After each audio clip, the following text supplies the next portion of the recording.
મોરબી મહાનગરપાલિકામાં 1300 કર્મચારીઓની ભરતી થશે। નમસ્કાર, સ્વાગત છે આપનું આરબી ન્યૂઝના ટોપ 10 સમાચારમાં। હું અશ્વિન રાઠોડ। મોરબી નગરપાલિકામાં 1300 કર્મચારીઓ માટે સરકાર સામે દરખાસ્ત મૂકતા મોરબી મહાનગરપાલિકાના કમિશનર સ્વપ્નિલ ખરે। ટેરિફ વોરમાં અમેરિકા સામે ચીનનો વળતો પ્રહાર। અમેરિકાથી આવતા કોલસા અને ક્રૂડ ઓઇલ પર 15% ટેક્સ જીત્યો। અમેરિકામાં ગેરકાયદેસર વસતા ભારતીય સામે ટ્રમ્પની મોટી કાર્યવાહી। 205 ભારતીયને ડિપોર્ટ કરાયા। સેનાના વિમાનમાં ભારત પરત મોકલ્યા। પાકિસ્તાનમાં આતંકવાદીઓનો ભારે કહેર। એકલા જાન્યુઆરી મહિનામાં 74 આતંકવાદીઓ હુમલા થયા, જેમાં 245 લોકોના મોત થયા। સિરિયામાં કારમાં જોરદાર વિસ્ફોટ થતા 19 લોકોના મોત થયા અને 12 થી વધુ લોકો ઘાયલ થયા। મહાકુંભમાં વધુ એક દુર્ઘટના। હિલિયમ ગેસથી ભરેલું બલૂન ફાટતા 6 લોકો દાઝ્યા અને એકની હાલત ગંભીર। આઈપીએસ અભય ચુડાસમાનું વય નિવૃત્તિ પહેલા સ્વૈચ્છિક રાજીનામું। પોલીસ બેડામાં ભારે ખળભળાટ।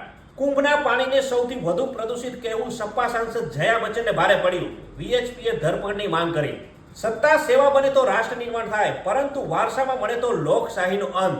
નામ લીધા વિના જ પીએમ મોદીના સંસદમાં પ્રહાર। ટંકારાના હાઈ પ્રોફાઇલ જુગાર પ્રકરણમાં 41 લાખનો તોડ કર્યાની ફરિયાદ રદ કરવાની પીઆઈની અરજી ફગાવાઈ। તો આ હતા આજના ટોપ 10 ન્યૂઝ અને હું હતો આપની સાથે અશ્વિન રાઠોડ। જય હિન્દ, જય ભારત।